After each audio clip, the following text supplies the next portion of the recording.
There's still a great deal we don't know about the killer and the motivation of the killer in Boulder, Colorado, and other critical aspects of this mass shooting. I've been briefed this morning by the Attorney General of the United States, the Director of the FBI. I've spoken with the governor, and I'll be speaking with the mayor on the aircraft. We're working very closely with the state and local law enforcement officials, and they're going to keep me updated as they learn more. You're going to ask me to speculate. Understandably, you'd ask me to speculate about what happened, why it happened, and I'm not going to do that now because we don't have all the information, not until I have all the facts.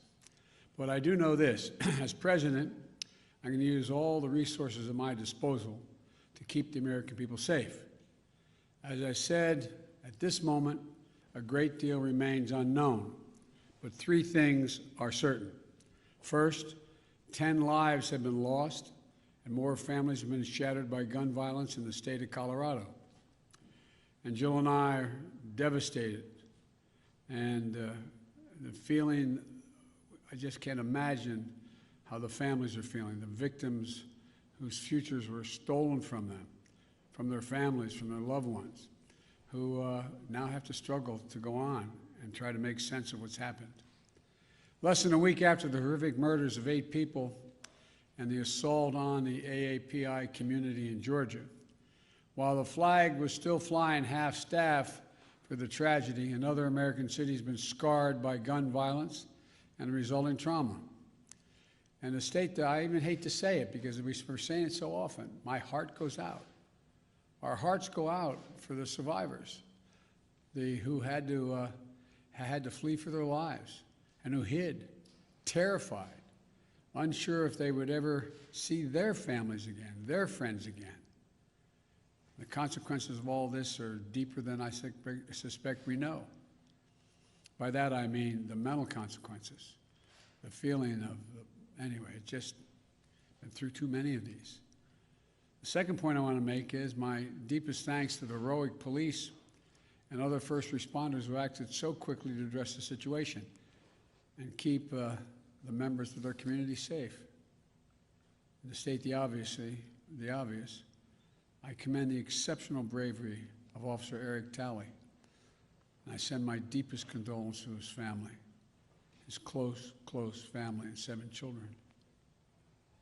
You know, when he pinned on that badge yesterday morning, he didn't know what the day would bring. I want everybody to think about this. Every time an officer walks out of his or her home and pins that badge on, the family member that they just said goodbye to wonders whether they'll subconsciously, will they get that call, the call that his wife got. He thought he'd be coming home to his family and his 7 children. But when the moment the act came, Officer Tully did not hesitate in his duty, making the ultimate sacrifice in his effort to save lives. That's a definition of an American hero. And thirdly, I want to be very clear. This is the one thing I do know enough to say on in terms of what's happened there.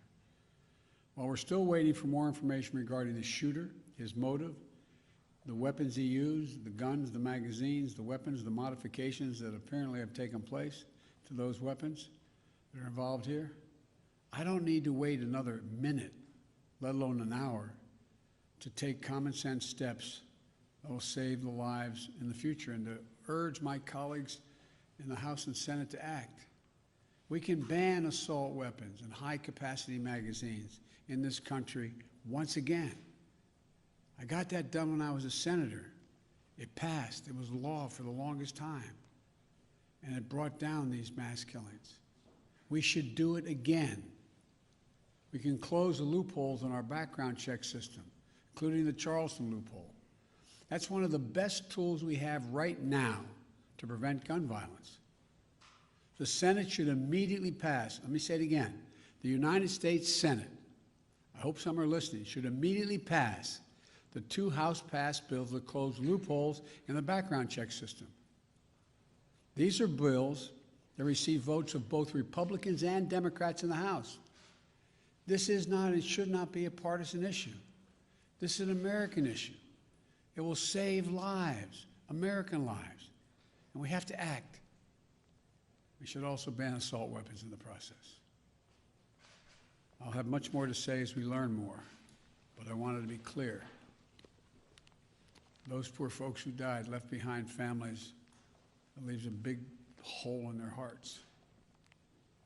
And we can save lives, increasing the background checks so that they're supposed to occur, and eliminating assault weapons, and the size of magazines. We don't know all the detail yet on that.